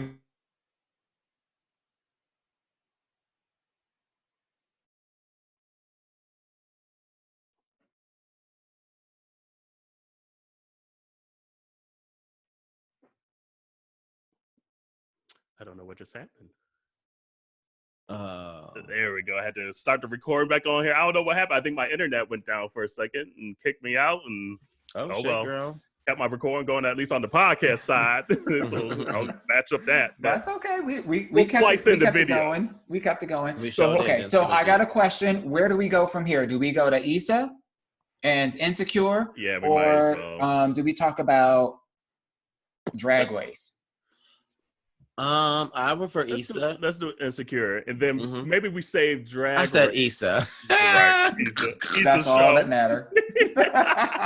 Yeah, let's talk about Insecure because it was Okay, a good let's one. do that. Another good episode. Woo. Look, Okay, who y'all, wants to go first? Let me tell y'all. I just want to go over 2 parts, Uh-huh. and I'm gonna keep it moving. When she ran up on those girls with that damn painting, bitch, and she was like, "What, bitch? Who's the fool now, bitch?" I died. And then of course she hit us with that. Nah, I just thought that shit. Right. And I was like, "Oh, bitch!" I was so mad. And then when she like saw the old man running for the bus, and then she went in the mirror and she was like, "Don't do it, bitch. Don't do it, bitch. I'm gonna do it. I'm gonna do it." And the old man said, I don't do Lyft or Goober or anything like that. And he goes, "I don't hit women, but I'll slap a bitch." And I was like, and I said, I know that's right. I know that's right, bitch. I died. The episode was so good. Yeah. I love the fact that she got so much love, and I love that you can see the happiness that she finally like gave herself that validation. Like, you know what, I got you. Like, oh, this is the person that did this food. This is the person that sang this song. Oh, when's the next one happening? I got you coming soon. Mm-hmm. Like, you can see her start to believe in herself, and you saw that self-growth that she had been searching for the last few seasons. Mm-hmm. And that was great to see. I was a little disappointed that when she saw Molly in that restaurant at the end that she turned around and walked away. However, I understand if you're not ready, you're not ready, you know? And she strikes me as a person that can't do fake and phony. So if she's not ready to have that conversation, I think that was the best thing. Especially after you already kind of came to that moment where you're like, I don't need the validation from nobody. Right. I also However, feel like- I think by them being so good friends, she owed it to the friendship to be able to go in there. Like, I just couldn't see doing that to one of my good Judys, even though we got into a fight. You know, like I'm like Team Issa on why she left, because I feel like when she saw her, if you remember, Molly was at the counter of this spot, and I don't know whose spot this was, because in my view, it was like Issa's spot where she always goes, and then Molly just happened to be there, which would have been foul as fuck. But she was at the counter, and she was on her phone.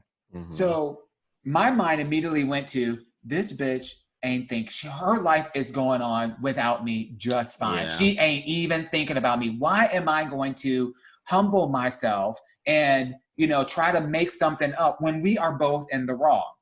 That's real. And she That's not even real. and she ain't giving me not a damn thought. Mm-hmm. And what they did through the entire episode was she was checking her phone the entire episode. Mm-hmm. Every time she's looking at her phone, looking at her, who's texting, who's calling, who's like. Even Kelly was like, you should reach out to her too. Right. Like, everyone was telling her to be the bigger person. Yeah, you're right. Well, I kind of seen it both ways. It's just like, and I think she kind of explained, she's like, I'm always the bigger person. And for once, I'm not the bigger person, and y'all giving me shit.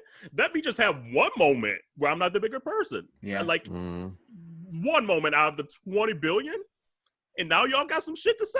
No. Y'all need to go to Molly all the other times she wasn't the bigger person. Why haven't you guys said shit to her? Because some people aren't capable. Some people aren't capable. Exactly. So you go to the person that's strong enough to do the work versus the person that's not today strong I ain't enough. strong enough, damn it. Like, and I felt that was so real because I feel like I'm like that a lot of times. A lot of times I let shit slide off my back, but some days you don't want shit to slide off your back. And you shouldn't expect me to always have to have, And so I was like, okay, but like on the flip side, I think at the end of the day, if I saw her there and I was there, I'm already hungry. I already drove there. You mean hangry at that right, point? exactly. It's like, shit. And I done drove here, got out the whip. Did a little song, but right, I'm about to get this Ethiopian food. Exactly. And you know when you got a taste for something. Right. You're like, damn. And she already had a fucked up day. Right? Yeah. So I probably would have really gone in fucked and been up like, day. hey, girl, what up? yeah, I'm about to get something. I don't know if I would have sat there in that moment because I wouldn't want that to fuck up my vibe. And she was high too. But like, I don't want that to fuck up the high. Don't want to mess up my vibe. But at least I would probably say, hey. But I kind of felt for Issa because I was like, damn, everyone expects her to be the bigger person. And for once, she doesn't feel like it. And now everybody's holding this responsibility on her? Nah, let me just have a day. It'll be interesting. I think the next episode is going to be during the same time. I think that's going to lead up. It's going to be around the same time. And I think it's actually from Molly's perspective. Because when I saw from the preview, Molly and Andrew goes to goes on a vacation. Hawaii so I think, so I think it's all about Molly. So I think it's setting it up for both people to kind of go their separate ways and kind of come back. Yeah. I think that's where it's going. But I don't. I thought it was a really good episode. I thought it was real, like talking about like the scene where she showed up to that paint and sip by herself, and tried to meet friends. Like, it's hard meeting friends, and it's hard putting yourself out there to trust people, because people can really just let you down once you let your guard down. And they did. Yeah. And they really did. Like, I was really excited when she met up with those three girls at that sip and paint. With Kyla. So Kyla Pratt. And I was just like, oh, this is cute. Like, so they had what's the girl, the girl who was getting married? Kyla Pratt. Okay. Yeah, that's what we're talking about. I don't know her. I mean, that's I know Penny of Proud. her face, that's Penny Proud from the Proud family. That's what I know. Yeah. So, but anyway, I thought, okay, she's like a recognizable figure. Maybe they're weaving in new characters, and this ends up becoming like her new crew. But then when they said that they were from DC, I was like, oh, well, that kind of sucks. Yeah. So it was like, okay, well, now I'm just along for the journey. And she was just like along. She was like, it was like she was having a. Yes. Pull over that ass. Well, that's too fat. Hey, that ass too fat. Just like that's like what? And then hoe got more. But like the butt. But it was like that day she was like saying yes to everything. Yeah. She was having that Shonda Rhimes, I'm saying yes to everything kind of moment, And so she just everything that she said I was gonna say no to. And the killer part about it is everything that she said yes to fucked her over. Mm-hmm. So I can imagine by the time she got to see Tamale. She got to see her supposedly best friend. She probably had done some self-reflection, like, damn, everything I had said yes to then backfired on me. I'm not about to do this today. And she had just finally said yes to herself. Right. Moments before. Prior to that. Yep. So she was like, not. But maybe it was that realization of just also too being like, damn, we had something good, like that's my friend, like just seeing her just brought all that hurt because of everything that they had between each other, and her sticking out on her own, trying to make new friends and do the right thing and not working out.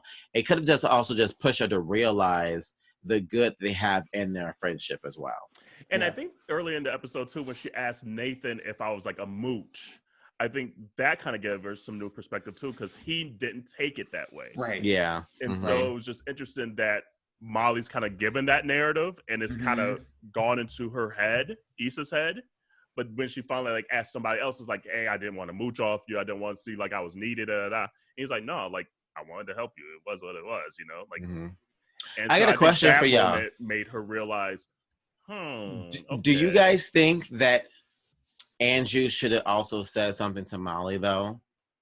I don't think he thought anything. I don't think he thought anything of it, honestly. Like people give hookups all the time. No, I meant like afterwards, like the episode before, he was just like, I never meant to come between you guys.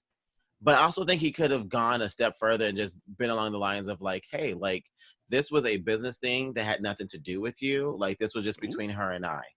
That's what I would have said. And because that's the truth of the fact. Like it had nothing to do about Molly, and she made it about herself. Molly made it about herself. Yes, exactly. And he should have said something, because that's part of the relationship that she also has to understand too. You don't get to control what your man does. No. Right. Like he's his own like person. His industry, his and job, right, that's his job. You know what I'm saying? So like, I thought that was really kind of like, I thought that would have been a good moment for him to be like, hey, I don't want to come in between you guys, but I was doing something because this is what I do. This is my life, And so whether it was Issa or any Joe Smo down the block, I would have did this for anyone because that's who I am and that's what I do, you know? Yeah. And it would have been great to see Andrew as a partner stick up to something like that along those lines. I'm disappointed in her friends because let's not forget, Issa quit her job to do this. So it's not like she's rolling in dough. Yeah, she's got like her little super job, you know, her super situation, you know, where she's doing the building maintenance for the apartment complex that she's in. Right. But, you know, that's not living in the lap of luxury, although her furnishings, I mean, like. She got some nice stuff. Right. I'm like, damn, girl, I need you to come decorate my house. But I'm disappointed in her friends because this is a huge undertaking. And what I haven't seen is they show up to support, but I haven't seen anyone or heard or watched any of them kind of like lend out a helping hand to see what can we do to help you. You know, like when she found out that her headliner canceled out on her, the very first thing out of Molly's mouth was, well, what did you do wrong?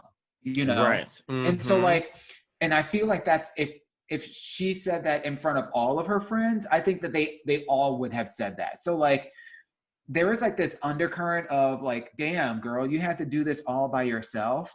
And it's like, damn girl, you did this all by yourself. Like, you know, there's that dichotomy, but I'm disappointed in the friendships because when you have ride or dies, you suppose, in my view, and I'm a Leo, like when you end the clique, I'll give you the shirt off my back. I'll give you the keys to my car. Just don't fuck shit up. You know, like do anything for friends, you know? So like to see her to have to like rely on strangers, you know, volunteers and interns and like this pseudo quasi relationship with Condoleezza Dola. You know, it was just it's disheartening. And then to layer on top of that this friction between Molly and Issa, like again, Issa's like Molly's in her job. She's set. Like she's coasting. You know, she's still doing her corporate thing, but Issa's in a very she's in a crossroads in her life with this, you know, festival thing. Yeah. And I know that's how I felt about that episode too. Like the last couple was just like, what was she supposed to do? Not ask, like my whole thing is just like grind. Like you gotta get shit done. Like if she didn't ask Andrew, what's she gonna do now? She doesn't have a headliner, and she's already spent all this time and effort, put the flyers out there. Everyone's expecting her to succeed. So for her to be like, "Oh, I can't ask Andrew because Molly's in her feelings," it's interfering with my job. It's interfering with what needs to get done. And be clear, fuck your feelings at the end of the day from that moment, because I have to get this done because it's not gonna fall on you and your feelings. It's gonna fall on me. And so I feel that's what Molly doesn't get right now. Be clear that Molly said to her, I'm not going to ask. She didn't say, she did not say, I don't want you to ask him. She said, I am not going to do that because I don't think that would be the right thing for me to do in my relationship. Let Issa not ask. Then Molly would still have that same narrative of like, oh, you're a slacker and this and that, and you're not getting shit done, and Issa, you're always messed up. Nope. She actually this time said, you know what? I don't need you, Molly. And I think that's the underlying current is that Molly is used to being maybe needed by Issa, and the second that she's not needed and she figured her shit and out by herself and got shit done and kept it moving, Molly doesn't know how to react to that now.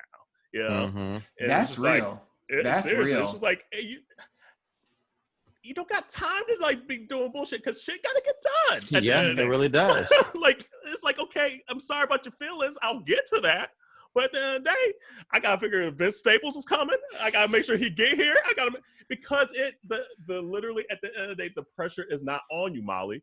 No one's gonna know that you was in your feelings this whole time, but they're gonna know that Issa fucked this shit up, and this block party's not gonna happen. And it's bigger than even the block party. Is she's trying to maintain her community, and that's huge. Like it's bigger than you, Molly. Yeah. Sorry that your feelings are hurt, but it's bigger than you at this point. I do love that they're just, and I say this every time, like the show, the writing, the depictions of these characters are so real and so relatable, and people are flawed, and it's, you know, obviously easy for us to critique, you know, a situation that we're not in. You know, I think that we're all pretty self-aware that, you know, it's easy to get sucked in. The writing is so into good. Your own like tornado of shit and not be able to see out of it. you know. But I love the fact that that this show in this 30 minutes shows up a mirror and reflects life right back, and it's so relatable. So especially the cultural stuff. It's just these moments where I'm like, I'm seen. Like for real. I relate. You know, and like even that scene at the grocery store. Oh, bitch. That was so funny. It was like, okay, never mind. She didn't need that shit. No way. Give me the wine. Right. She's like, you helped me realize something. Be blessed. Fuck. Oh man, it's such a good show. So it really Community, is. if you still haven't, like, this is episode 6, so this is 6 weeks of us talking about this show. Similar to Pose last year. If you have not invested in the show, and like Dawon says, all we got is time and opportunity right now. Right. What you doing? It's so good. It's so good. And it's 30 minutes an episode, so it's not even a huge commitment. Not even that. It's like 26. And I'm like, damn, I need like 10 more minutes. Bitch, by the time it gets done, I'd be like, wait, that's the music. Like, oh, they're playing the credits. But I end up going through the credits because the music for the credits. Let me tell you, the soundtrack for this show is so good. I download the whole album every time. And you know who's the music director? Who? Raphael Sadiq. Tony. Oh, that's right. I saw that last episode. I saw that. For the last 4 seasons or whatever. Bitch, it's everything. Everything. Like, because I remember, I came and hung out with you, and what was that song, like Aleke 47? Like, bitch, I got an attitude. So I got an attitude, bitch. Oh, that got an attitude. That one. That was Insecure. I was like, bitch, I got an attitude. So I got an attitude. Yep. The soundtrack every year so good. So good. And I like that they give big names shine, and they give smaller players that you have no clue who they are, and they're up and coming shine on that show too. And I followed the music, like, so Raphael Sadiq's the musical director, and then there's actually another guy that he works with as well that does a lot of music for a lot of shows and music, and I follow them both on IG because I'm a nerd like that, and I just like to see like the behind the scenes, because a lot of times they be posting a lot of behind the scenes shit or explaining stuff that they might not do it on YouTube or whatever, but they do it on their own personal stuff, and they only got like 1,000 followers because nobody knows who the behind the scene people are. So I kind of like that, like the behind. I was a little disappointed that we didn't see TSA Bay. We haven't seen him in a while. I mean, you know, they called it quits after the whole baby scare, so I understand that. But like, I was expecting him to pop up. You know, still that condom, bitch. When that shit and when it splattered, she's like, "Woo, you got this, girl." I was like, they just did a cum shot on TV. Bitch. HBO don't play. Show don't play for nothing. Damn. Yeah. But I know we mentioned Drag Race. Who you think? So spoiler alert! If you haven't watched this season yet, and we're about to say who's in the final. Who you think is going to win? And obviously, we knew Sherry Pie was going to make the final because of the disclaimer that they had all season. So, but now that she's not going to be in the finals, only 3 finalists. It's going to be Jada. It's going to be Gigi. Crystal and Gigi. And Crystal, yes. Yeah. So who do you think is going to win? I think it's going to be that one girl. What one girl? Crystal? You haven't been watching it, have you? No, sure haven't. Well, Dawon, who do you think is going to win then? But okay, I will say this. From everything that I see, I think is going to be Gigi. Like, from what I hear, everyone from the get-go has been Gigi. That's what I've seen. However, I feel like I've been seeing a shift in a campaign for Jada because of I think we were having conversations before about like Black drag queens on the show, right? You know, and it actually not being fair to the person who was actually the more of the entertainer, and it being given to the person who Ru thinks is the favorite and that gets more people to come back. I know Ru have been. I don't watch RuPaul's Drag Race, but I've heard and seen won many. Last season. Huh? Evie won last season. She was correct. Yeah, correct. However, prior to that, you still have had so many seasons, apparently, from what I've heard, and about there being a person of color who was in the finalists or who was better. Yeah. And it going to homegirl over here because it was a fan for, you know, it was a executive decision versus who actually slayed the whole fucking season. And so, I don't know. I'm rooting for everyone black. Right? I don't know if she's gonna give it. I don't know if she's gonna give it to Jada. I feel like Jada is the almost at this point the stereotypical queen. Like she's so polished, and don't get me wrong, Jada's dope. So let me put that out there. And I hope she damn wins. But I'm finding the last few seasons, Rue's get into this predicament where it's always the polished queens that win. The look queen. Exactly. It's called the look queen. And so I think and that's why Evie, I think, won it last year, because Evie's just so out there, like just so completely different. And even though maybe what was her face that was second place? Brooklyn Heights, who's now hosting the Canada Drag Race, by the way. Yeah. First one that Rue isn't hosting, which is huge for her. Good for her. Even though Brooklyn Heights might have deserved it, just because she was just so talented and polished, I think they were like, damn, we can't give it to Brooklyn because we just had Trinity win. We just had like these same kind of looking queens win. So Jada is almost like the black version of a Brooklyn Heights, a Trinity Tuck that are just so look queens, so pretty and all of this.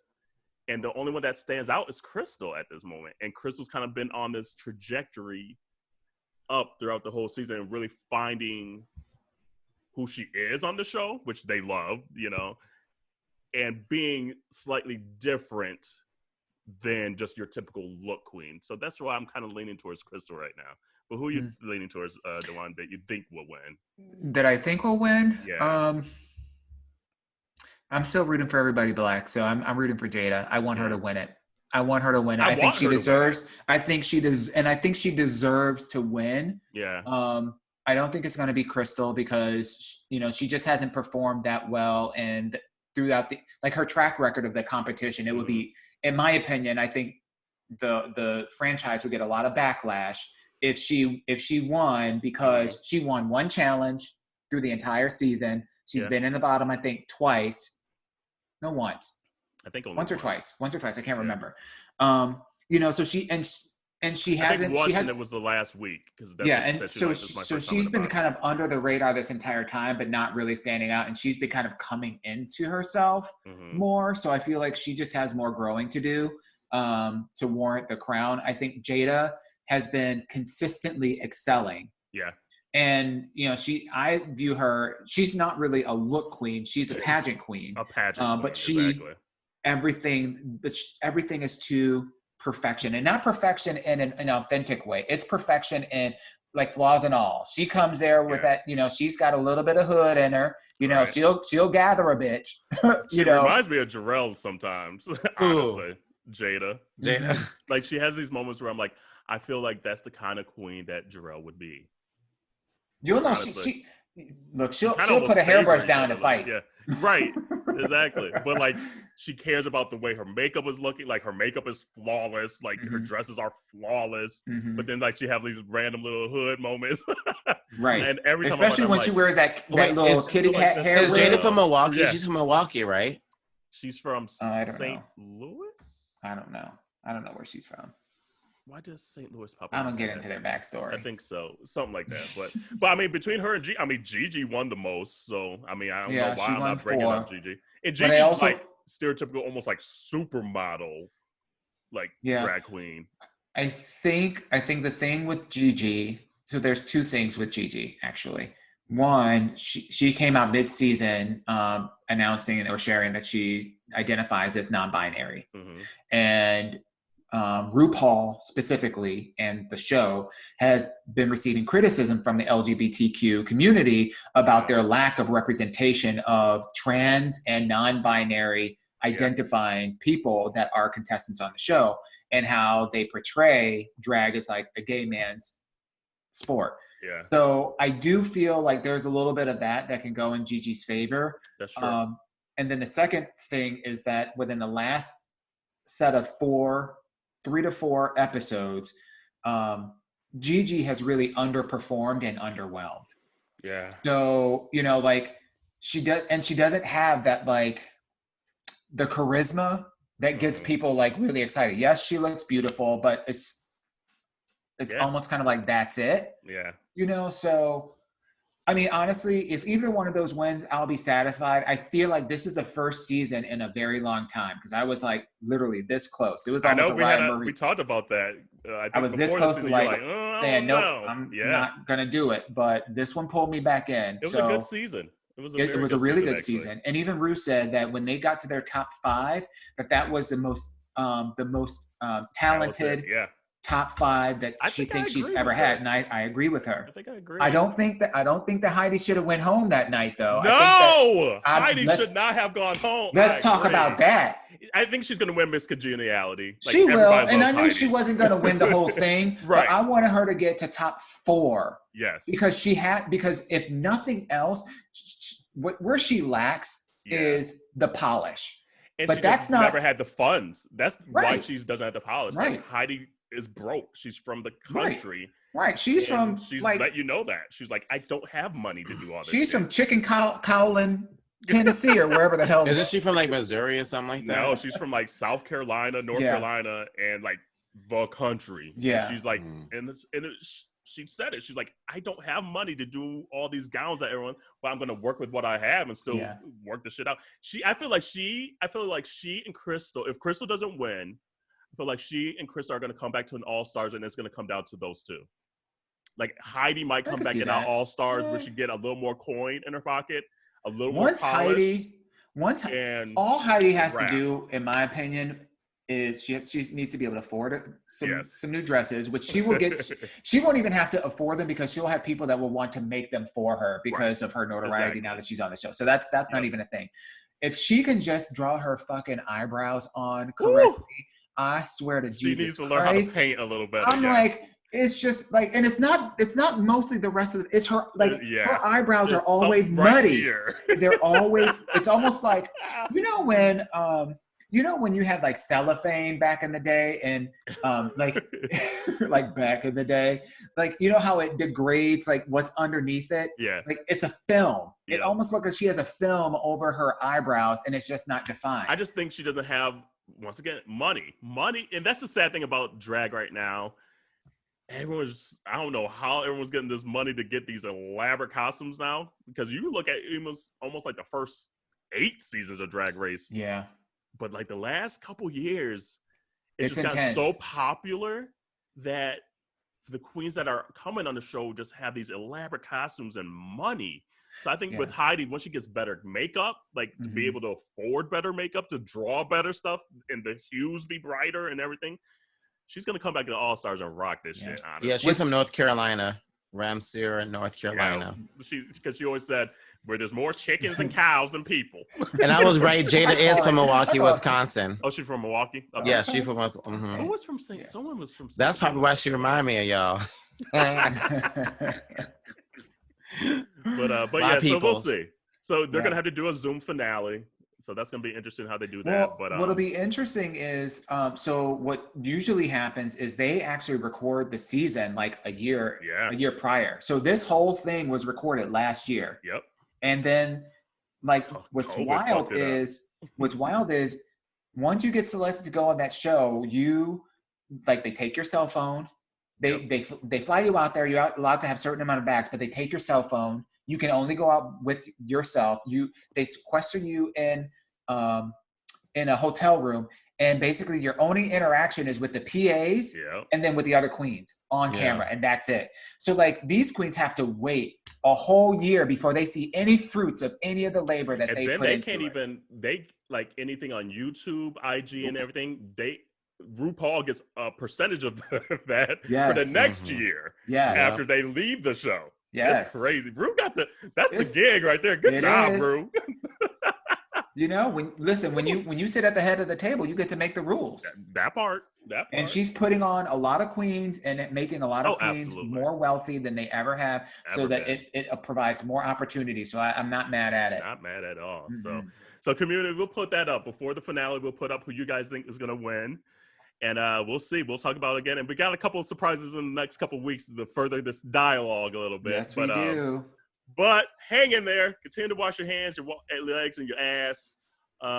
U.S. Census is due. And make sure that you're eligible to vote. So, and you can do both online. Easily. So, and if y'all got any pictures of yourselves in wigs like us, send us our way. Exactly. So we will see you guys next week. Bye, guys. Bye, y'all.